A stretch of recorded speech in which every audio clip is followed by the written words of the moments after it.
Testing. Hey, YouTube.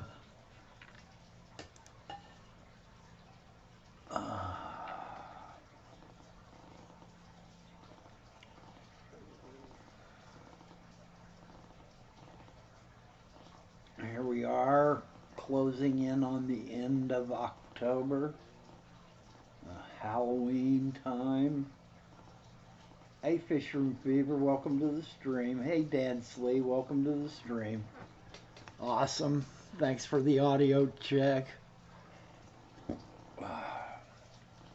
Hey, Daryl Deemer, welcome to the stream. Once again, I am bereft of topic. I've been enjoying some of the stuff, Ohio Fish Rescue I've been watching a lot lately.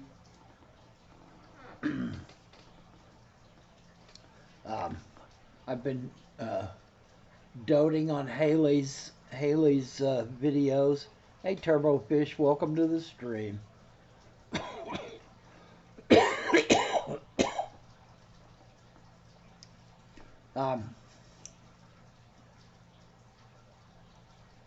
I have particularly enjoyed Haley's latest actions as pertaining to trying to keep her bicker fry alive. I've kept bickers many different times. I've never had them breed for me. I'm amazed and astounded that she managed to pull that off, and I'm highly invested in whether she can get them to survive or not. I would highly recommend you guys check her channel out.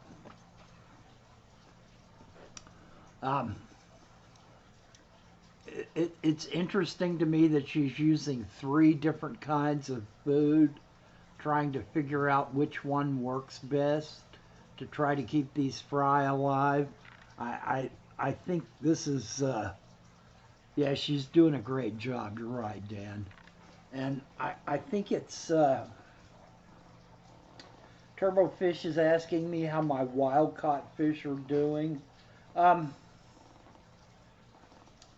Everything is pretty much perking along. I'm down to 1 pleco left. I had 3 plecos in the beginning, and I've slowly managed to lose 2. This is a year in now, keeping these guys.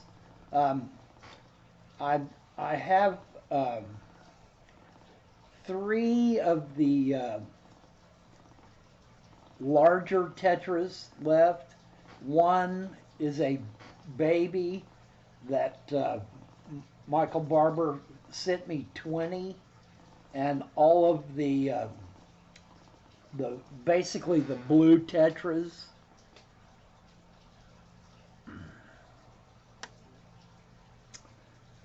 have died on me. I just, whatever my setup is not proper for those blue tetras, and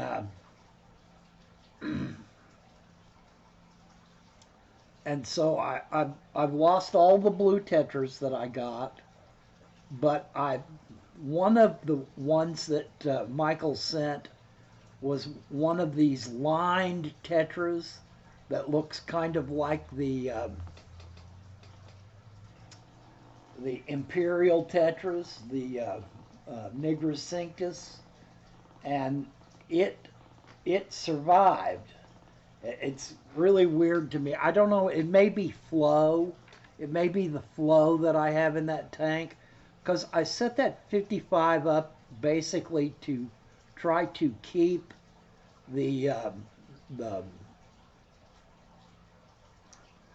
green gold plecos alive. So I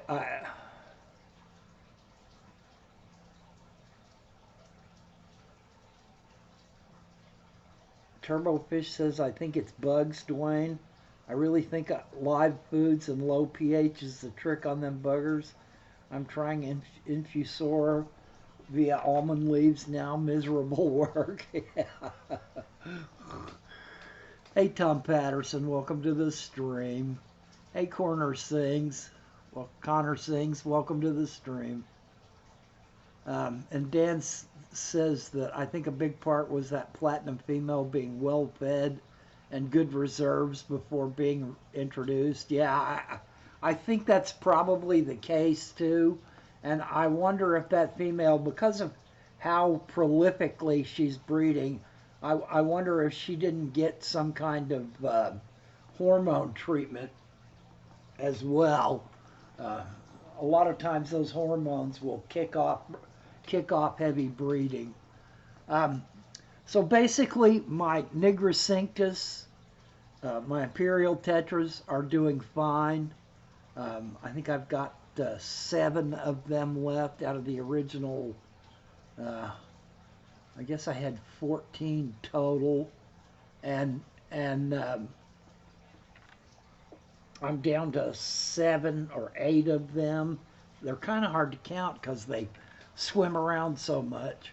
My 2 Bergikinas, my Acaras, um, are doing fine.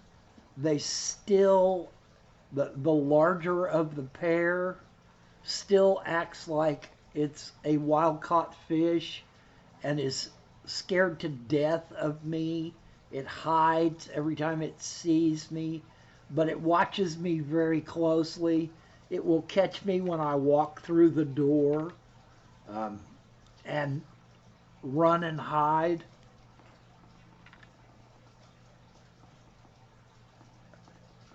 Connor Singh says, I don't agree with using hormone treatment to force fish into breeding. That's just dumb and seems incredibly unhealthy.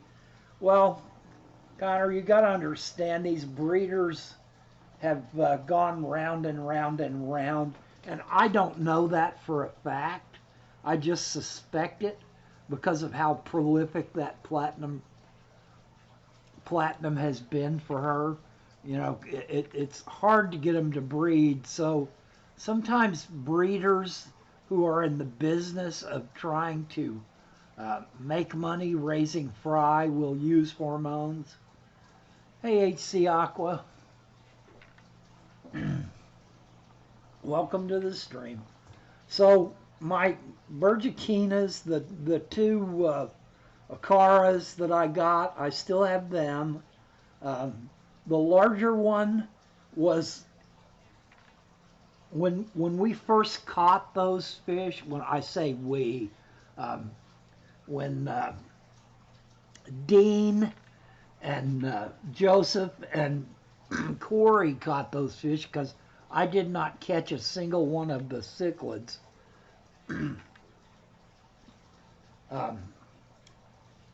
We had, it was either 7 or 5. If you look closely in the pictures, you can see them in the holding tank at Go Wild Peru. And the first night that they were in that holding tank, the larger of the 2 that I have now chased 3 of them out of the tank. They literally jumped out on the tank and were dead on the floor. And then a couple died in shipping, but this one and the littlest one survived the shipping and then survived the shipping to me. And I still have those 2. And the larger, which I'm assuming is a male, but I'm still not really sure, is so frightened. I guess, you know, it's like most bullies. They're scared to death of everything, and so they end up bullying everything. That larger fish, Dean, hey Punchy, welcome to the stream. How's Pam doing today? Dean sent me, because we were so light on fish that survived the shipping, Dean sent me 6 Corys. We had tons of Corys, and a lot of them survived. And I didn't particularly care to try to keep Corys because I wasn't really set up for them.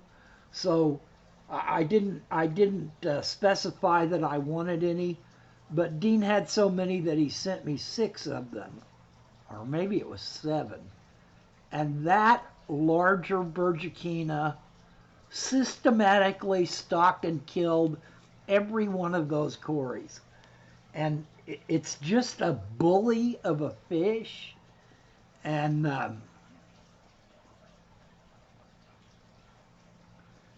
Connor Singh says, oh, I had a baby freshwater eel when I was little that jumped out of the tank and died. And I found it and cried over it. Yeah, eels, bickers, ropefish, all of those thin-bodied fish are excellent at escaping. They will escape out of a tiny slot in the top of the lid of the tank. If you've got a hose for a filter that runs through an opening in the top of your tank lid, you almost have to silicone it in to keep creatures like that from escaping. They are escape artists. They will escape from the smallest, tiniest hole. So basically I've been sitting on the same amount of fish now for about 6-7 months, and they seem to be doing well. They are, all of them are used to the routine that they go through, except for that one larger Bergikina. And it is accustomed to the routine. It knows when I'm going to feed. It knows when the lights are going to be turned on.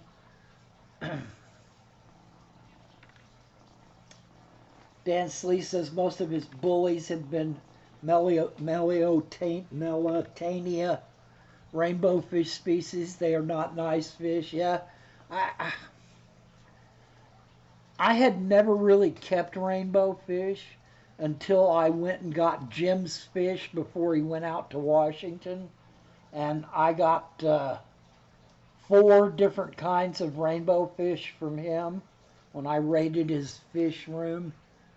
And that's my first experience with really studying rainbow fish. And they remind me of large cichlids more than any other fish I've ever kept. Yeah, they will pick on smaller fish. I can tell you that they're not shrimp friendly either. My wife and I spent $90 on green jade shrimp to put in that tank, her 75, and they wiped them out. They systematically hunted them down and killed them all. So, bye-bye expensive jade shrimp. The only little fish that have survived in that tank with those rainbows are otocinclus. Ottos survive. Ottos basically ignore everything else. And I guess everything else learns to ignore them too.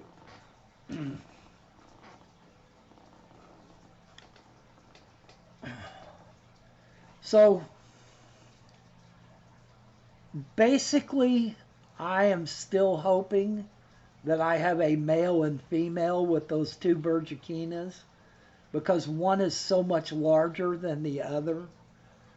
And yet I have seen no breeding behavior of any sort. Now, I don't watch those fish as closely as I watch other fish, just because if I get too close to that tank at a time when it's not feeding time, that larger fish just goes berserk. I've got a piece of plastic for a lid, and that fish will slam itself into that lid over and over and over again, trying to jump out. If I so much as get even slightly close, or when it's time to do water changes, that fish goes berserk. As soon as that siphon hose goes in that tank, that fish is slamming itself all over the inside of that tank. So I try to leave those two alone as much as I possibly can. I've noticed that if I even do something that's out of the ordinary routine, um, I can't remember what it was, but my normal routine is to go in there and feed, and I feed them last. So that larger fish will watch me walk around the room feeding all the other tanks, and it knows to run and hide when I'm getting close to its tank. When I'm feeding the Tetra tank below it, it will run and hide and wait for me to feed. And as soon as I turn to walk away from the tank, and I've watched it just to see, it will run out and try to bully the other one to get all the food. But it will not come out when I'm still looking. Hey Bob, welcome to the stream. How's Bob today on this fine Saturday in late October, coming up on Halloween? Anyway, one day, I can't remember exactly what happened, but instead of feeding that tank and turning to walk away, I fed the tank, turned to walk away, and then remembered something and turned back. And that fish had already come out of its hiding because I had turned to walk away. And it went berserk because I turned back and got near the tank again. That was out of the routine enough for that fish to make it go berserk. So it's just so frightened that I just try to avoid. I keep trying to get good pictures. That fish will not let me get good pictures of it because anytime I'm near the tank, it is running and hiding as much as it possibly can. And boy, if you think it's crazy most of the time, go ahead and turn a really bright light on that fish. The only light that I've been able to use on that tank is a little tiny, my wife was complaining that there wasn't enough red light in her 75-gallon, and I saw a little LED bar that's like 8 inches long on Amazon for really cheap, that one of the color settings was red. So I bought it, and we tried using it in that 75-gallon, and it was a joke. It didn't put near enough red light out for the whole tank. So we got a larger red bar for her to use on that tank, and I just set that little light aside. And when I got ready to set up that tank for the fish from Peru, I remembered that I had that little colored light bar. So I thought, well, until I get something larger, because a 30-gallon long is a little bit different form factor than most of the lights that you can buy.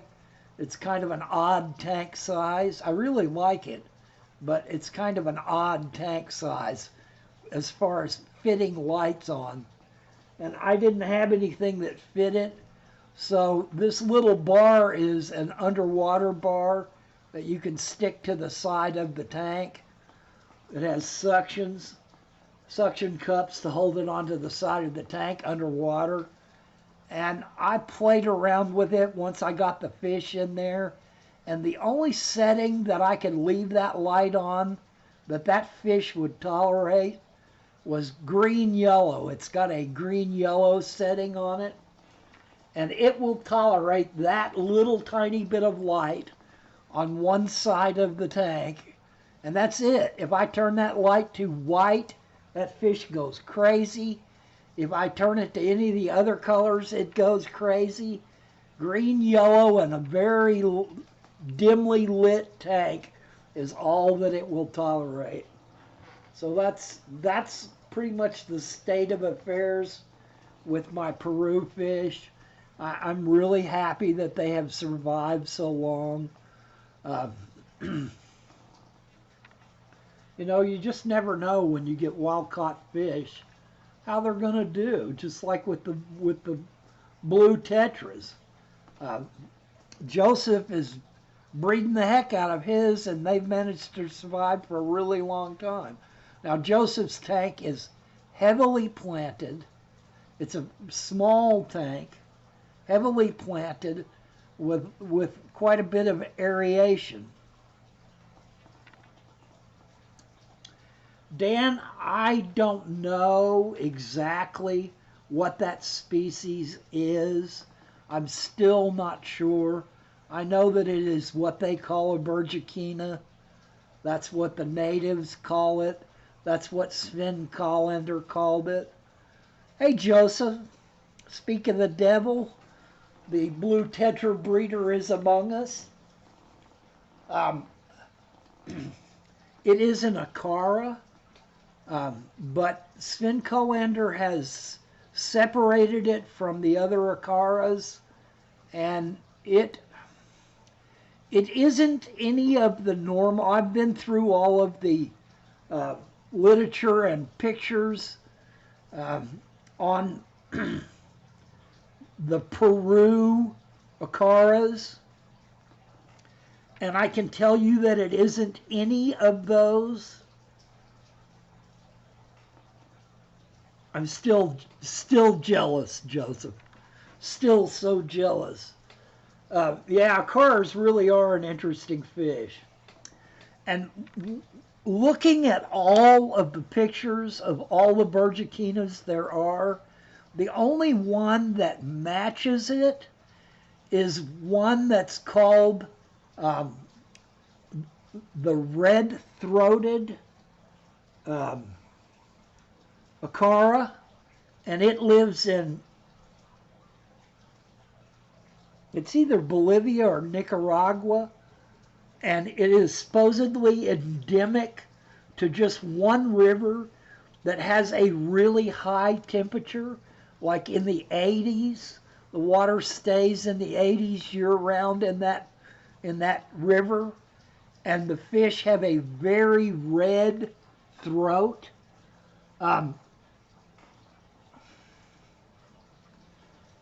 And it is supposedly only lives in that one area. But it is exactly like the fish that I have. It looks exactly the same. And I noticed after having them for a while, at the hottest months of the summer, when the tank water got into the high 70s, that those fish both had red throats on them. So I honestly believe that that is the Bolivian or Nicaraguan red-throated Acara, and that the red throat is their way of handling higher temperatures. The red is probably higher blood flow in their throat area. That is a way of giving off and dealing with all that heat. And that fish is either from Peru, the Peru area, or it managed to get into the waterways and work its way down to Peru, and that is why it isn't recognized as the same fish.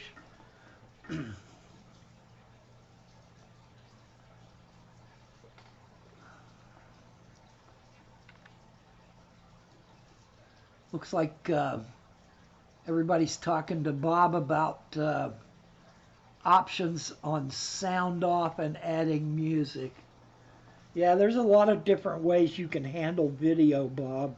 as far as, depending on your program, as far as what you are going to um, have playing. You can even run a low audio music track and just turn the volume way down on it while you're talking, but it gets kind of confusing after a while.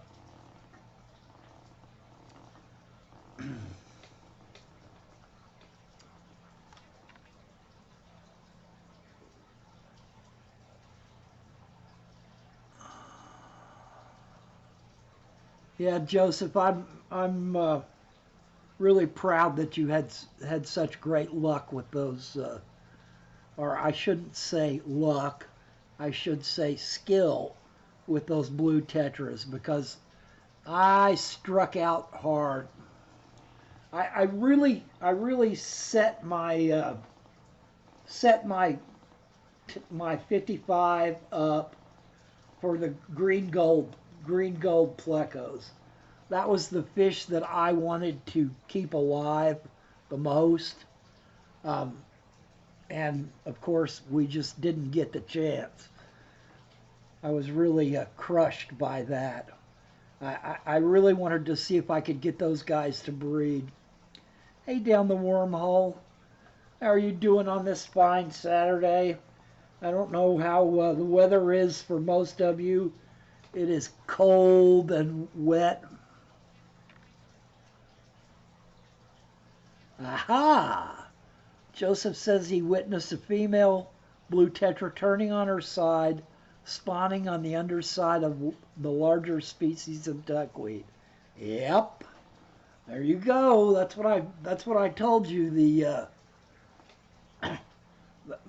That's what the literature said, was that if you wanted to get them to breed, you needed to have overhanging plants or plants on the surface of the water for them to.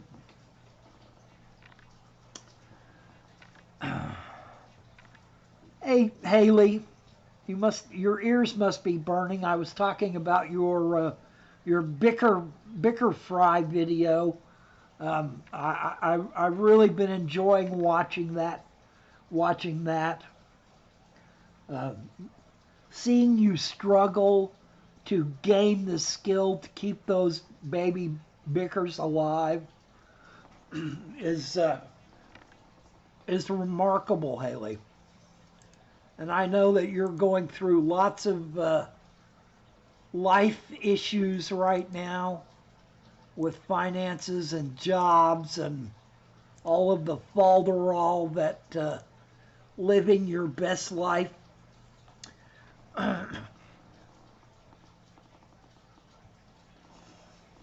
Hang in there. Like I said in your live stream, this too shall pass. In 20 years, you'll be laughing about how great it was and it was the best time of your life.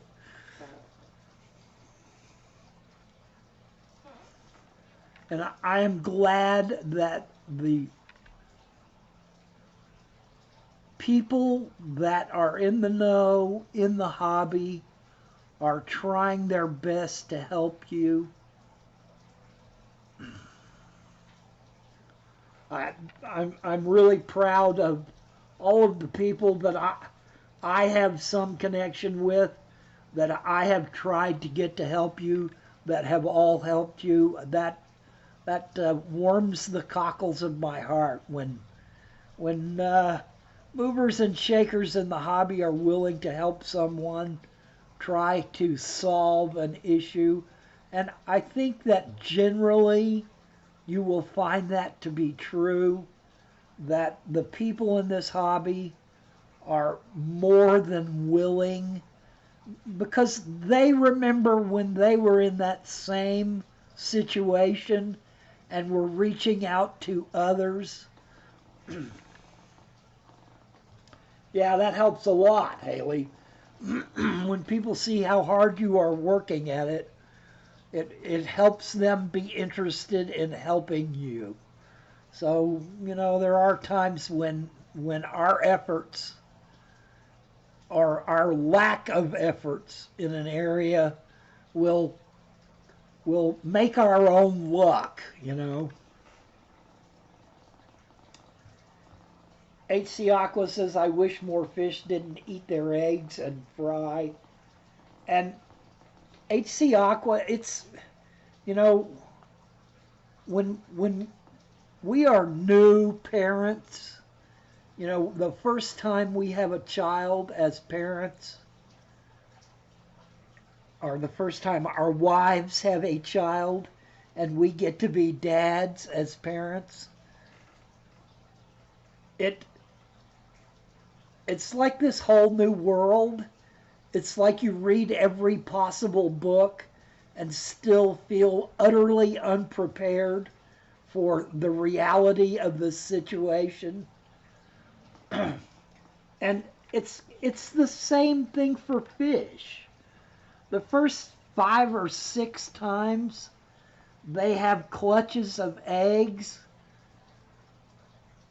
they really don't know what to do. They know they're supposed to mouth those eggs if they're in a plaque, and fan them to keep them disease free. That's ingrained in their genes to do that. But sometimes all that mouthing of a fish egg when you're hungry, I can see how they manage to eat a lot of eggs.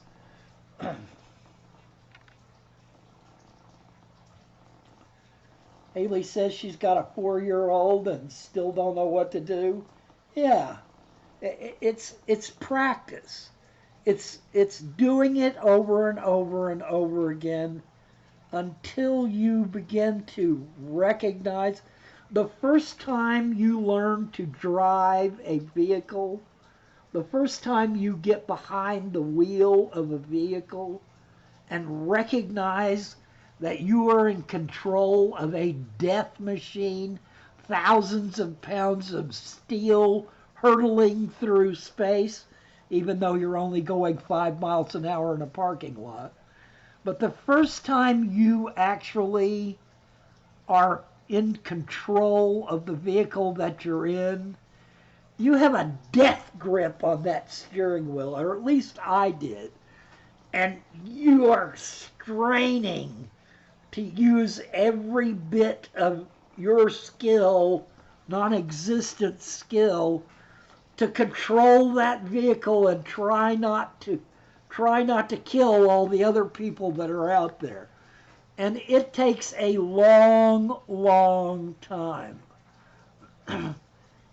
for you to be able to use one finger to drive a car, talk on the telephone, eat a sandwich, deal with a child in the back seat, and pretty soon it becomes so second nature to you that you are no longer tense behind the wheel.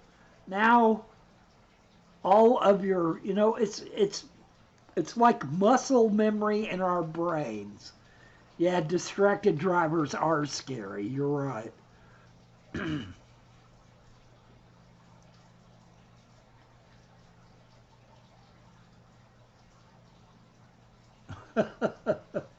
Joseph is talking about the blue tetras female again, and you're right. She is inseminated at one point, and then when she thinks no one's looking, she will go and lay the eggs, deposit the eggs on the and he says, and I went to grab the camera. When I came back, she was done. Yeah, that's always going to be the case, Joseph. Uh, like I keep telling you guys, there's a picture in these pictures that are flashing in the background that is of a red bloom. There's the Bergikina in that picture right there. And that is of that tank, that Bergikina tank.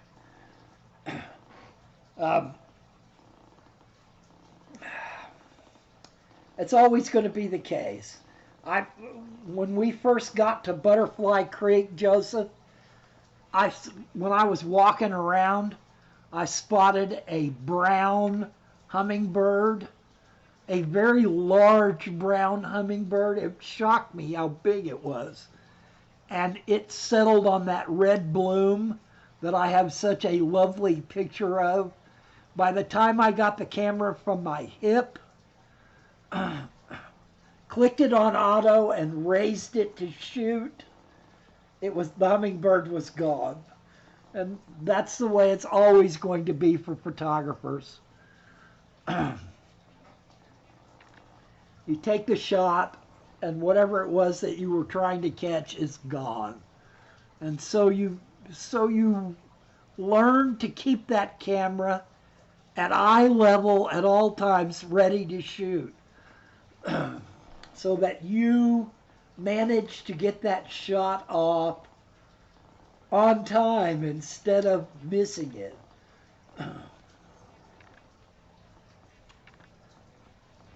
Gamby Aaron, welcome to the stream, and thank you for saying don't forget to hit the like button, guys. I try to do that in everyone else's streams as much as possible, because a lot of people survive on or are helped to survive on the money that they get from YouTube monthly. I personally will never monetize my videos, so for me it's not near as important to hit the like button, but it still helps to see likes on the streams. So it's not as critical on my streams to hit the like button as it is on other people's streams, because YouTube uses all kinds of algorithms to I've just never really been I don't know, I'm a Buddhist, and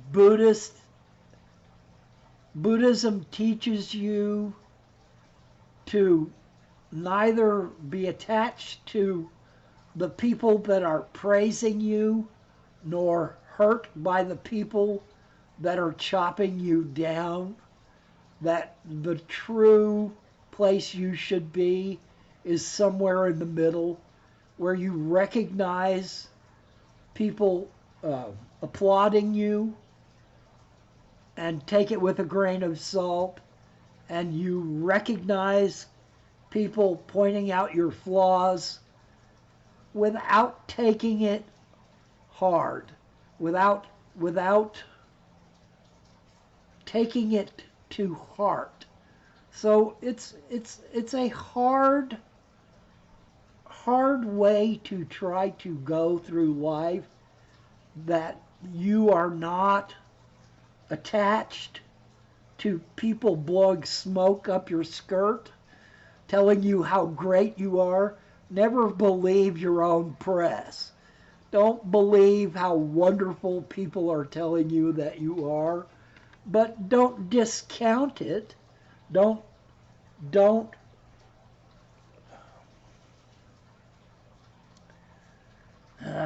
it's difficult to describe what I'm trying to say. You need to not be attached to glorification. You need to not be wrapped up in how many followers you have. You need to be more wrapped up in the amount of information that you are giving to people that is useful to them as far as their fish keeping goes. And we're talking specifically about fish keeping YouTube videos here, but it's also, there's my wonderful shot of the red bloom sans hummingbird.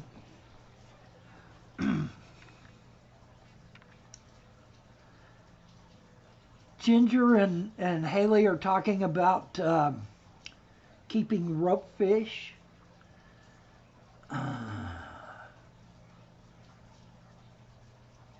Ginger figures she'll have her rope fish for at least 5 years while they grow up. After that, if they are big enough, they are yours to breed if you want or need them. Boy. Boy howdy, that sounds like a good plan.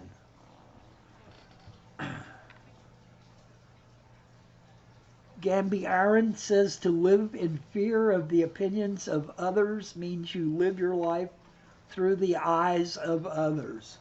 Yeah, um, transferring Buddhist thought to westernized thinking is always a bit of a problem, but yes.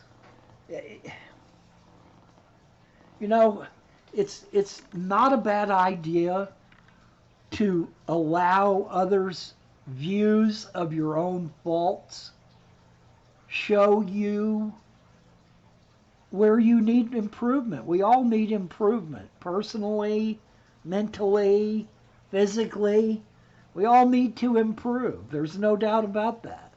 But living or dying on what one person says or doesn't say is not a good way to run your life. You just can't let other people rule your life like that. You need to you know what Buddhism teaches, and what might be a more valid way of expressing it, is that we should see, we always judge other people. We see other people's flaws and faults. But really what we are seeing is our own flaws in a mirror, that other person is giving us a mirror of our own flaws and faults. So instead of judging the other person, we should, in effect, recognize our own faults and the flaws of others. And by doing that, we avoid strong judgment. We avoid being judgmental towards others. And we also are given a chance to maybe recognize something about ourselves that we never thought of before. I think, man, that guy never shuts up. Well, what I'm really hearing and seeing is my own flaw of never shutting up, So when you find yourself making judgments of other people, man, that person's stupid. Man, that person is a goofball. What you are really doing is looking in a mirror and seeing the other person instead of yourself. And that's Buddhist teaching, in the sense of it's not so much what others are doing that you're looking at as it is your own faults that you're looking at in a mirror. And if we go through life looking around the world with that kind of thinking in our minds, we'll have a much better chance of recognizing what's really going on around us, as opposed to getting all wrapped up in how great we are and how horrible everyone else is. It just, it's all kind of the same thing. You just need to be aware of the whole picture, be aware of the larger view, be aware of the reality that we don't normally look at. And then what's actually going on around us, what everything actually adds up to, suddenly becomes more in focus, and we're able to get a better picture of what's going on. Okay, end of Buddhist rant. And you guys are all having a great conversation, talking about trading, bartering. Haley's talking about, yeah, uh, that's the real joy of club swaps and auctions and things like that. Because most of the time when you go to a club auction, that's basically what you're doing is trading or bartering or swapping because the prices are so low. Uh, and as most people that have never bred fish suddenly discover when they are able to breed fish and keep the fry alive, suddenly they have 50 or 800 or 20 or 30 fry of a species that no one wants to pay for. You know, it's a great joy when your convict cichlids breed for the first time, when you're a new fish keeper, and then suddenly you got 200 convict fish that nobody wants. You know, you may be lucky. Your live fish store may be selling enough of them to take 30 of them off your hands and trade for food so that you could feed the rest of them and get them up, grown up. But very rarely is what is easy to breed what's selling in fish stores, because everybody else can breed it too, you know. So, or you have the problem of many of us that we like such obscure, out of the way fish types that when we do manage to breed it, nobody else is really interested in going through what we had to go through to keep our fish alive. So, you know, it's getting good enough to breed fish and keep fry alive is kind of a double-edged sword. You can always use them as feeders for some other fish that you're... Yeah, then you realize that you have to pay people to take convicts. At our club, we put $1 or $2 taped to the bag of the convicts so someone will buy them. Yeah. Yeah, that's... I mean, they're gorgeous fish. Um, they are in most every major aquaria that you will go and visit because they are such prolific breeders that they can throw a small colony of convicts in an Oscar tank, and those convicts will outbreed the Oscar's appetite. And that's a really good thing. That's really amazing that they don't have to feed those Oscars live fish that they have to buy and bring in, because the convict cichlids will keep them supplied. The same thing goes for tilapia. Tilapia will outbreed a whole school of Oscars' appetites as well. But it's good for the Oscars because it gives them exercise chasing live food. You know, they get hungry, they chase some of the fry around and eat them, or they get hungry and they chase some of the larger juveniles around and eat some of them. It's a win-win in those situations. Poor convicts, yep. Oh, I can remember when convicts were the latest and greatest thing. When I first got in the hobby, having convicts breed for you was just remarkable. It just... I can remember when they first came into the hobby, as far as my understanding goes. That doesn't mean that they weren't in the hobby in the 1800s in Europe or somewhere, but I can remember when they hit big in the early 70s, convict cichlids. All right, guys, we're wending our way towards the end of the hour. Bob says pink convicts were his first fish at age 7. Did you love them, Bob? Were they utterly amazing?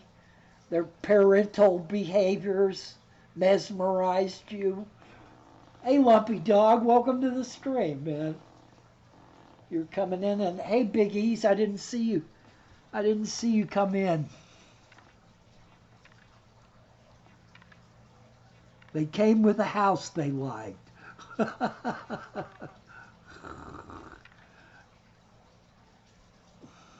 Well, I'm glad that you wasted some of your precious resting time.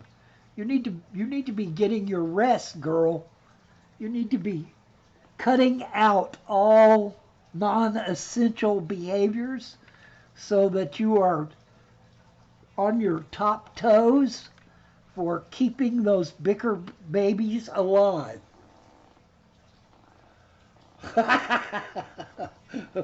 Bob says they hatched 5 million fry and his mom made him take them back. But Mom!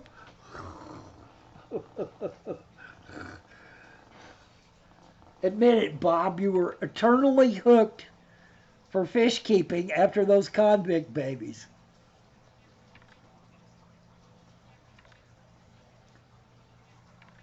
Oh man, buckets suck. Wait till you're 60, Haley. Wait till you're 60 and try to do a buckets. Ugh. There's a reason they say Gary don't carry. Buckets suck. Yeah, I mean, I still use buckets. I still have to have wastewater buckets and buckets for keeping, if you're in a pinch, if you're in a bind, you can always stick an air stone in a clean 5-gallon bucket, and you got an instant tank. So I have all my buckets still, the ones my wife hasn't confiscated for watering plants outside or mixing up her special concoction fertilizers outside. But yes, I keep wastewater buckets. I keep clean buckets. And I still have a couple of tanks that are beyond the reach of my Python extender.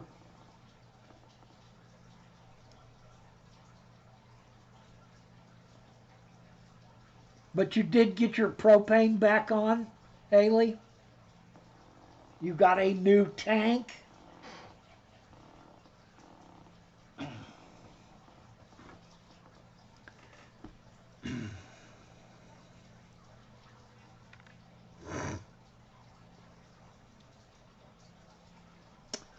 All right, guys.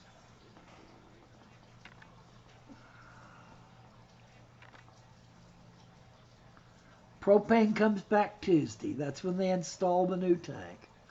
Well, hallelujah. Don't let them carry this one off. Hey, Nisi. Welcome to the stream. I still use buckets. Need to set up the water holding tank. Yep. Nisi, you work at a pet store. It's time for your sweet husband to buy you a python and a long extension so that you don't need to use buckets.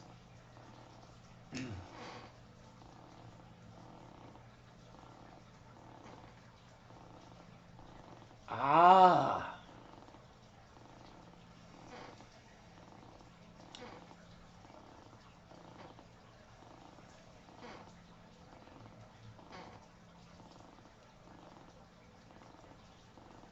A pic of the pre-earthquake setup. That sounds like a video, Nisi. Sounds like you need to do a video of that. All right, guys, we're winding up to the top of the hour. well, the top of my hour. We're actually just past the half hour. Joseph needs more spawning mops. Well, Joseph, you are the king of spawning mops lately. I still, Shelly G, I still am fighting camera issues. Hopefully in the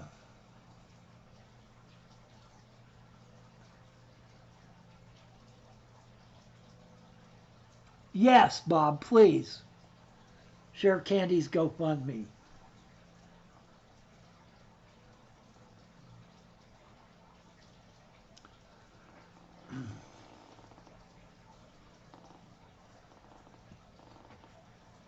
Ginger Graves says I need a fish house, not a room, but a house. Well, Lucas probably has the closest thing to a fish house. The whole lower floor of his house is completely taken over by fish tanks, and the upper rooms are slowly being overtaken as well. I, I know his sweet wife is fending them off. No, you can't put another rack there, Lucas, as hard as she can. Very few of us are in a monetary situation where we can afford to literally have a fish house. You know, Ted Judy used to have a warehouse that he used. A lot of people that are keeping massive collections have moved their fish keeping hobby to some sort of rental warehouse. You know, people that are using their hobby as a business, and that's the way I see it. Their business is not a hobby. Their hobby, they are just using their hobby as a business. They have facilities that are dedicated to that. But it's, Joseph says, Amber and I are about to build a fish house if I have anything to do with it. Well, there you go, Joseph. Maybe that'll be the final thing that pushes you to move to the States. And Haley says, Joseph, I've been promised a job when you all move to Florida. We got to do this. Oh, man. Oh, yes. Warehouse, yes. Joseph, what would you do with a whole warehouse full of tanks? If you had 60,000 10-gallon tanks in a warehouse, what would you do? How would you possibly keep up with it? And here's a hint. You want 5,000 100-gallon tanks. He would fill it with blue Tetras, and that would be awesome, I've got to admit. But I'm just talking about Joseph's personality, seeing Joseph's personality in a warehouse with 50,000 shellfish, yes, in a warehouse with 50,000 10-gallon tanks. You'd go crazy, Joseph. You'd have to put a pizza oven on one end of the warehouse just to keep your sanity, my friend. All right, guys. Thank you for spending some of your time here with me, talking about nothing. Much ado of nothing. I hope something that's been talked about in this hire student interns and fill it with blue Tetras. Yes. I hope there's been some value for you as fish keepers in this live stream. If not, I'm failing my duty. I strongly suggest that you check each other out if you don't know each other already. The people that inhabit my live streams are some of the creme de la creme of fish keepers in this hobby, and I would admonish you. Nisi sent me a messenger. Thanks, Nisi. I will definitely check that out. And I hope you guys have a good rest of your weekend. I hope you I hope you